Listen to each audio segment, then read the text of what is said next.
Before you watch this, take a deep breath. Because this story, it isn't fiction. It's not filtered or soft around the edges. It's real. It's raw. And it's the kind of story that stays with you long after it ends. This is for the voiceless. For those who were told their pain wasn't real. For those who survived but were never celebrated for it. My name is Amina Yusuf, and I'm from northern Nigeria. This is my story of survival, strength, and truth. This is my survive and tell. And by the time I turned 14, I was already someone's wife. No dolls. No birthdays. Just the constant reminder. You belong to someone now. The man I was married to was 37. He said he would protect me. What he protected was control. I cried myself to sleep every night in silence. By the time I turned 15, I was already pregnant. At 15, I experienced a miscarriage. And when I screamed in pain, they said, "This is God's will." They never asked how I felt. No one did. But deep inside, I heard a voice no one could take. This is not how your story ends. At 16, I ran. No plan. Just pain and hope. A women's shelter in Kaduna gave me my first safe bed. And a woman named Grace gave me something I didn't know I needed. Belief.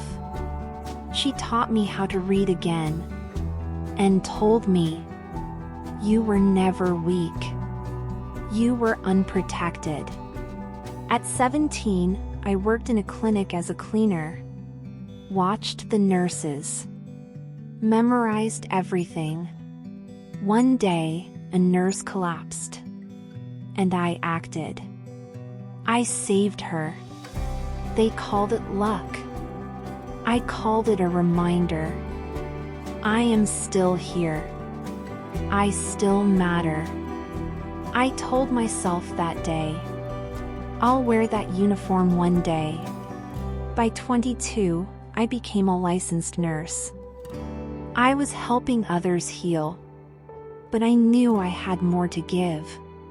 So I started a group called Daughters Like Me. Girls across Nigeria joined. From Sokoto to Zaria to villages I couldn't pronounce. They all said the same thing. No one believed me. So I believed them.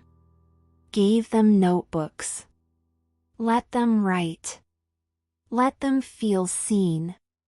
Then, the UN called. I was asked to speak. I told them. I was married off at 14. I lost a child before I became one. But I am not a tragedy. I am proof. They stood. Not for pity, but for power. After the speech, a woman approached me. She said, "Your father is dying. He's been asking for you." I hadn't seen him in years. But I went. He looked older, smaller, and he said, "I thought I was protecting you. I didn't know. I'm sorry." I didn't answer right away. I just cried. Because for once, I felt free. Forgiveness doesn't mean forgetting. It means no longer carrying what wasn't yours. Everyone says, "You're so strong." But strength is heavy. And silence returns when the cameras stop rolling. I started waking up from nightmares again. The wedding. The child. The pain. One day, I broke down in a clinic bathroom and whispered, "What if I'm not strong enough anymore?" Then I remembered what Grace said. Leadership doesn't mean you're done bleeding. It means you bleed louder so others know they're not alone. That day, I booked my first therapy session. Because even healers need healing. At 25, I got a call. A girl from our group, Sophia, had received a law scholarship to the UK. She said, "I thought girls like us didn't belong in places like that." I told her, "We belong wherever truth is needed."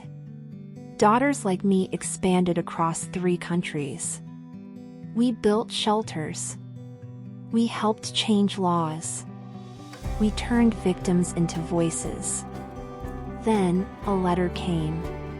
From a 13-year-old girl in South Sudan. I wanted to die. Then I saw your story. Now I want to live. That was the moment I knew. My survival became someone else's reason to keep going. We framed that letter in our training center in Abuja. Above it, her name was Amina Yusuf. Not because I died, but because I lived fully, loudly, and on purpose. You don't need a title to be powerful. You don't need perfect words to matter. You just need to survive long enough to share your truth. If you're listening to this and feel broken, you're not. You're in progress. You're becoming. My name is Amina Yusuf. I was married off, silenced, forgotten, but I survived. And now, I build survivors. This is my survive and tell. And if I can rise, so can you. Subscribe to Annex Survive and Tell. For real stories. For raw truth. For voices that were once silenced and now speak for millions.